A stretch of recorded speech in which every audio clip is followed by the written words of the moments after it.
ओम श्री सद्गुरुदेव भगवान की जय। मानस बोध भाग 1 उपदेश 6। तो ये जो अंतःकरण है, यह अंतःकरण एक ऐसी जगह है कि जब हम इसमें गुरु को देखते हैं तो जो गुरु का गुरुत्व है वह इसमें रह जाएगा। हमारा अंतःकरण एक ऐसी चीज का नाम, ऐसे उपकरण का नाम बोला जाता है कि जो उस जगह पर पहुंचता है उसको वह कैच कर लेता है, जो वहां पहुंचता है उसको वह रख लेता है। तो ध्यान का मतलब यह है कि ईष्ट के अंदर जो एनर्जी है, ताकत है, जो शक्ति है, उसे हम रख लेते हैं। वह एनर्जी हमें प्राप्त करना है, इसलिए हम उसका ध्यान करते हैं। बस वही काम करेगी। अगर प्रेजेंट में हम गुरु को पकड़े हुए हैं तो प्रश्न ही नहीं उठता कि काम आ जाए, क्रोध आ जाए, लोभ आ जाए, मोह आ जाए, उसके रहते नहीं आएंगे। इसलिए गुरु का ध्यान सबसे ऊंचा माना गया है। गुरु की जगह हम स्वयं अपना बीटो बिल पावर आजमाएंगे तब धोखा खाएंगे। और गुरु को जिसने बैठा लिया अपने हृदय में तो उसकी विजय ही विजय है। तो फिर गुरु आने नहीं देगा किसी बाधा को, यह प्रश्न ही नहीं उठेगा और हल हो जाएगा। क्योंकि जब गुरु को देखेगा साधक तो मन जाएगा नहीं, और जब नहीं देखेगा तब जाएगा तो सोचेगा आज हमारी कितनी प्रगति हुई, आज हमारा कितना मुनाफा हुआ। जो हमने भजन रूपी बिजनेस व्यवसाय किया, देखा कि आज चौगुनी प्रगति हुई, तो झट उसके साथ खुशी आएगी। और खुशी की बगल से ईगो, अहंकार भी चला आएगा। और ईगो घुस जाएगा तो टंगड़ी ऊपर हो जाएगी, मूड़ी नीचे हो जाएगी। यह है साधक का रोना झगड़ना। इसलिए गुरु को हृदय में लिए रहना ही ठीक है। गुरु भगवान के चरणों का ध्यान करते हैं क्योंकि उसमें ज़्यादा क्षमता है, मस्तक के बजाय चरणों में। अब जैसे कहते हैं कि गुरु महाराज के चरणों में प्रणाम, गुरु महाराज के दासों के चरणों में प्रणाम, भगवान के दासानुदासों के चरणों में प्रणाम। तो इसका मतलब और अधिक क्षमता की बात है। जितनी दीनता का भाव बढ़ेगा उतनी क्षमता ज़्यादा बनेगी। तो गुरु के चरणों में प्रणाम यह साधारण है, और दासानुदासों के चरणों में प्रणाम यह असाधारण है। इसमें ज़्यादा क्षमता बनती है। अपनी दीनता और भगवान की महत्ता जिसमें ज़्यादा से ज़्यादा बने, अधिक से अधिक आदर सूचक जो हो, उसमें क्षमता अधिक होगी। इसलिए चरणों का महत्व विशेष होता है।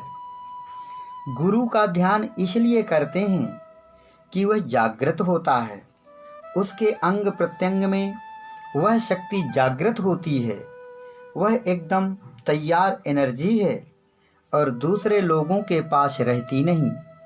इसलिए जब ध्यान किया जाएगा तो उनकी एनर्जी से साधक को मदद मिलेगी। गुरु में चुंबक की तरह यह क्षमता होती है कि तुम्हारे मन को पकड़ ले। तो जब हम उनका ध्यान करते हैं तो हमारी क्षमता अगर काम नहीं करती तो गुरु की ताकत से हमें मदद मिलती है।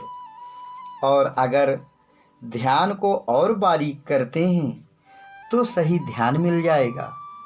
और अगर स्थूल ध्यान किया जाएगा तो हाथ देखेंगे तो हाथ अलग है, आँख देखेंगे तो आँख अलग है, मुंह देखेंगे तो मुंह अलग है।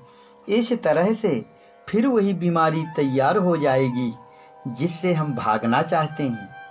इसलिए ध्यान के लिए ठीक तरीका यही है कि अपने इष्ट को हृदय में लेकर उनके सामने हमेशा हमेशा के लिए अपना समर्पण करें और उनके चरण के अंगूठे का नख देखें, जिसमें एक तिल जैसा बिंदु देखें।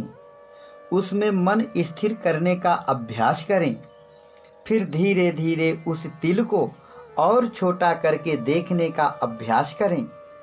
मन को स्थिर करने का यह तरीका है।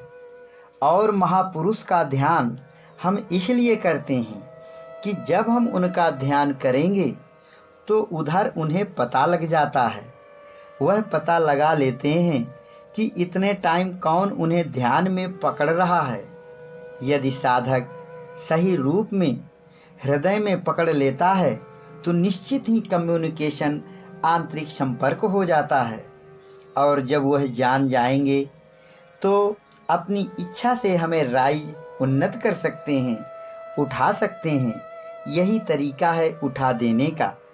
यह सब रहस्य है। वैसे कोई नियम इसमें इस तरह से लागू नहीं होते। यह अलौकिक क्षेत्र है। इसमें लौकिक नियम कानून लागू नहीं होते।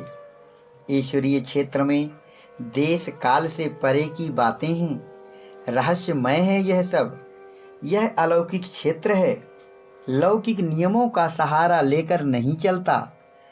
अब जैसे नाम जपते हैं तो बैखरी से राम राम करोड़ों बार जपने से जो फल मिलता है, मध्यमा से 1 करोड़ जपने से मिल सकता है, पश्यंती से 1 लाख से ही मिल सकता है, और परा से 1 बार नाम लेने से ही मिल सकता है। बारक नाम जपत जग जेऊ, होत तरन तारन नर तेऊ। बारक नाम 1 बार नाम लेने से तर जाता है और दूसरों को तार देने की क्षमता प्राप्त कर लेता है। वह कैसा नाम है? तो वह उल्टा नाम है। राम राम राम यह जप है। इसका उल्टा अजप अर्थात अजपा, जो जपा न जाए। यही अजपा उल्टा नाम है जो वाल्मीकि ने जपा था। उल्टा नाम जपत जग जाना, वाल्मीकि भय ब्रह्म समाना। लोग जानते तो हैं नहीं, इसलिए कह देते हैं मरा मरा जपते रहे। ऐसा नहीं है। ऋषियों ने बता दिया, श्वासा ऊपर जाती है तो रा, नीचे आती है तो माँ। जप बाहर होता है, उलटकर अंदर की ओर होने लगा। इस तरह वाल्मीकि ने उल्टा नाम जपा, अजपा जपा, तो ब्रह्म के समान हो गया। अरे यह कोई बड़ी बात नहीं है। यह तो मामूली सी चीज है। क्या नहीं हो सकता, क्या नहीं हो सकता है। इस तरीके से यह सब विधियां हैं, महापुरुषों ने जो बता दिया है। लेकिन यह समझ में आती है तो इनकी सही एडजस्टिंग होना चाहिए। खाली बातों से कुछ होता नहीं। असली बात है मन की गति को धीरे धीरे कम करना। ध्यान में या जप में पहले पहल मन बार बार भागता है, बार बार पकड़कर फिर उसी में लगाओ। मन की गति कुछ धीमी होगी और फिर और धीमी होगी। यह सब प्रैक्टिकल चीज़ें हैं, बताने से क्या होता है। यह बड़ी बारीक बातें हैं। एक ज्ञेय है, एक ज्ञाता है। साधक जो है वह उस ज्ञेय के सामने अपना समर्पण करता है। तो यह कई तरीके से हो सकता है। यह तो साधक की अपनी रुचि है, चाहे जैसे करे। अपने इष्ट को हृदय में बैठाकर उनके चरणों में समर्पण करे और अनुनय विनय करे कि हे भगवान, क्या मैं इतना पापी हूँ कि आप मुझे स्वीकार नहीं कर सकते? मुझे अपनी शरण में, अपने चरणों में जगह नहीं दे सकते। अब मैं कहाँ जाऊँ भगवान? मैं आपकी शरण में आ गया हूँ। मुझे स्वीकार कीजिए, मुझे अपने स्वरूप में मिला लीजिए। इसके लिए जो उपाय हो सके आप ही करें। भगवान, मैं आपका ही हूँ, मैं आपकी शरण में हूँ। मैं आपको छोड़कर कहाँ जाऊँ? मेरी रुचि आपके चरणों में लग गई है। आप भगवान हैं, सर्वसमर्थ हैं। मेरा उद्धार कीजिए। आप मेरे इस मन को अपने चरणों में लगाइए। यदि आपने कृपा करके इस मन के कंचन को अपने स्वरूप की कसौटी पर कसकर खरा नहीं बनाया तो क्या कभी इसका सुधार होगा? यह मेरा मन माया में ही लगा रहने वाला है। यदि आपने इसे पकड़कर अपने चरणों में नहीं लगाया तो कभी मेरा उद्धार न हो सकेगा। यह मन माया में ही फंसाए रहेगा। मैं नीच से नीच, निकृष्ट से निकृष्ट हूँ। फिर भी आपकी महान कृपा है कि मुझे आपने अपनी शरण दे दी है। हे भगवान, मैं यह नहीं कहता कि मैं आपके लायक हूँ। मैंने सुना है कि एक सदन कसाई था, एक रैदास था, इन सभी का उद्धार किया है आपने। तो क्या यह सब किस्से झूठे थे? क्या आपकी शरण में मेरा उद्धार नहीं हो सकता? इस तरह से अपने को छोटा बनाते बनाते और उन्हें महान से महान बनाते बनाते काम बन जाता है। अपने अहंकार को समाहित करने का यही तरीका है। ईगो को इसी तरह से खत्म किया जाता है और कोई दूसरा तरीका नहीं है।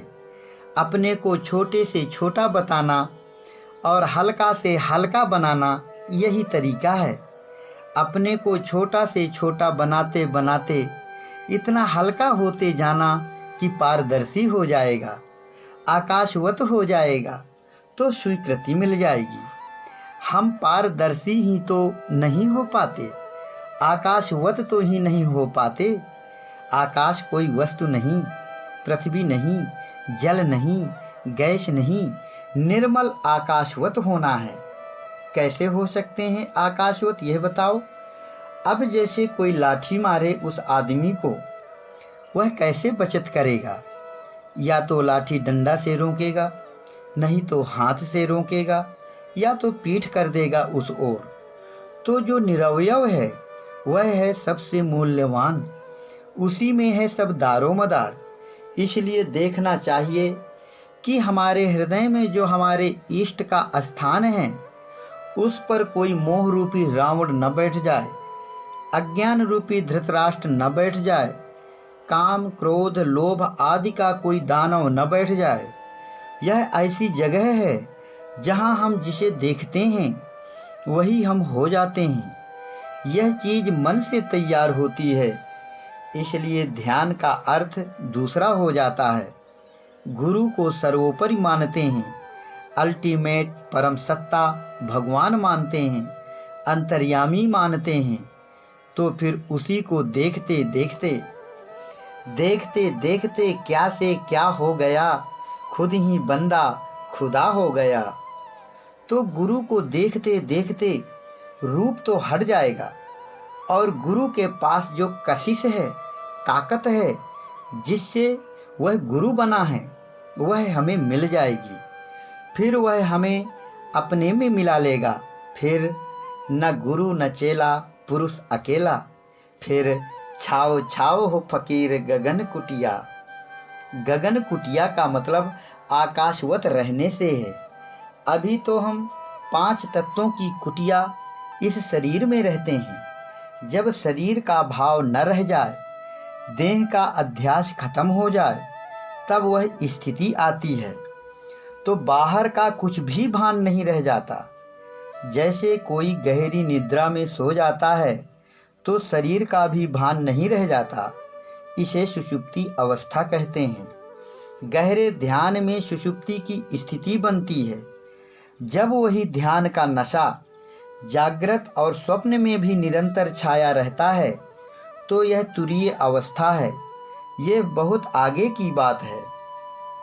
तो जब आकाशवत स्थिति मिल जाए तो उसी को कहा गया है गगन कुटिया। तो यह सब बारीक रहस्य की बातें हैं। इस तरीके से भक्ति रोते रोते की जाती है।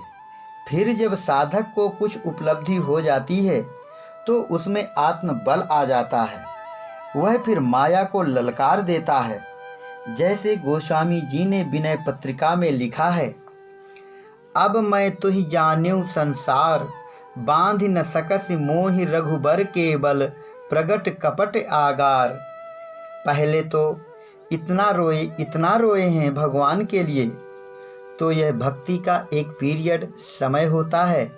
और जब साधक को कुछ मिल जाता है, भगवान थोड़ा अंगुली पकड़ा देते हैं, तो फिर अंदर से बल मिल जाता है, गर्व आ जाता है, फिर उसे शंका समाधान अंदर से होने लगता है। हायर लेवल के जो साधक होते हैं, उनको बाहर से पूछने की ज़रूरत नहीं रहती। तो हम ऐसा साधन खोज कर अपनाएं जो सार्वभौमिक हो, जो सब जगह पहुंच सकता हो, सब पर लागू हो। जहाँ जहाँ ईश्वर की गतिविधि हो, वहाँ तक उसकी भी व्यापकता हो। ऐसा साधन सबसे अच्छा रहता है। और जो खंडित है, देश करके बाधित है, काल करके बाधित है, यहाँ भजन होता है, बाहर जाने पर, वहाँ जाने पर वहाँ नहीं होता, यह भजन अच्छा नहीं माना जाएगा। सवेरे भजन में बैठे तो मन लग जाता है और दोपहर में मन नहीं लगता, तो यह भजन अच्छा नहीं माना जाएगा। इस तरह से जगह या देश के बदल जाने से, समय के बदल जाने से जो बाधित हो जाए, वह ठीक नहीं। हम जहाँ बैठे वहीं मन रुक जाए। जब जिस काल में बैठें, मन की गति को रोक दें, यह भजन अच्छा माना जाता है। और जो देश, काल, व्यक्ति, परिस्थिति से बाधित हो, वह उत्तम नहीं माना जाएगा। जो साधन भजन देश, काल, भाषा आदि की सीमाओं से बाहर, सार्वकालिक, सार्वभौमिक हो, सीमाओं से बाहर हो, वह उत्तम माना जाएगा। उससे ईश्वर को पाने में सफलता मिलती है, क्योंकि ईश्वर सीमा रहित है, सार्वभौमिक है। इसलिए सार्वभौमिक साधना ही ईश्वर से मिला सकती है। यह जो आध्यात्मिक साधना या मानस साधना का तरीका है, अंतर्जगतीय तरीका, यह देश काल अबाधित है, संप्रदाय अबाधित है, मानव मात्र के लिए, सब के लिए लागू होने वाला तरीका है। यह संतों का तरीका सही तरीका है, सार्वभौमिक तरीका है। इसलिए करने वाले तो बहुत करते हैं। सवेरे भजन करने बैठते हैं, फिर दिन में दूसरे काम, बिजनेस वगैरह होते हैं, फिर रात में दूसरे काम, सोते समय। यह भजन की गति अच्छी नहीं कही जाएगी। भजन की गति निरंतर होनी चाहिए। पहले सुबह बैठो, सुबह शाम बैठो, जब समय मिले तब बैठो, धीरे धीरे इसे बढ़ाते रहो। अंत में ऐसा होना चाहिए कि अनवरत भजन चलता रहे। ऐसी युक्ति मिल जाए कि निरंतर भजन होता रहे। बताने वाले तो तुम्हें बताएंगे कि लगातार 24 घंटे श्वासा में भजन करना चाहिए, लेकिन भजन ऐसे नहीं किया जाता। भजन का तरीका जो हम बताते हैं वह अलग है, और जो शास्त्रीय ज्ञान है वह अलग है। भजन तुम जितना भी करो, 10 मिनट करो, 1 मिनट करो, लेकिन उतने में ही वहाँ पहुँच जाओ जहाँ निशाना है, जो लक्ष्य है। भजन चाहे 10 घंटे करो, 24 घंटे करो, 1 मिनट करो, लेकिन उसमें मन को निशाने पर पहुँचना चाहिए। जो सबसे महान है, सबसे परे है, उसमें मन को टच होना चाहिए। अगर उससे मन टच होता है तो श्वासा खड़ी हो जाएगी, और श्वासा खड़ी हो जाने पर पीछे का फॉर्म जल जाएगा, और जल जाएगा तो तुम मुक्त हो गए। फिर बोलो, हंसो, खेलो, कूदो, मस्ती काटो, ऐसा सिद्धांत है इसका। लेकिन यह बताने से यह होता नहीं है।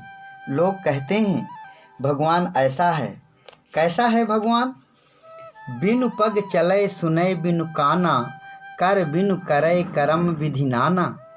वह चलता है लेकिन पैर नहीं है, खाता है लेकिन मुंह नहीं है, सुनता है लेकिन कान नहीं है। मतलब है कि निर्लेप स्थिति में महात्मा की रहनी कुछ ऐसी ही होती है कि वह खाता है, लेकिन खाने के संस्कार नहीं बनते, सुनता है लेकिन सुनने के संस्कार नहीं बनते। हम जो बता रहे हैं तुम लोगों की समझ में नहीं आता। समझ में आता है तब जब साधन में उतनी गति हो, क्योंकि प्रैक्टिकल बातें हैं, ऐसे समझ में नहीं आती। अब आदमी कोई पत्थर का तो है नहीं जो 24 घंटे श्वासा में लगा रहे, लेकिन बताया ऐसे ही जाता है। लगते लगते जब भगवान की कृपा से मन की गति रुक जाती है, ध्याता ध्यान और ध्येय की त्रिपुटी में एक तानता जहाँ आई और अनुगत चेतन का प्रतिबिंब पड़ा, बस हो गया काम पूरा। ओम श्री सद्गुरुदेव भगवान की जय।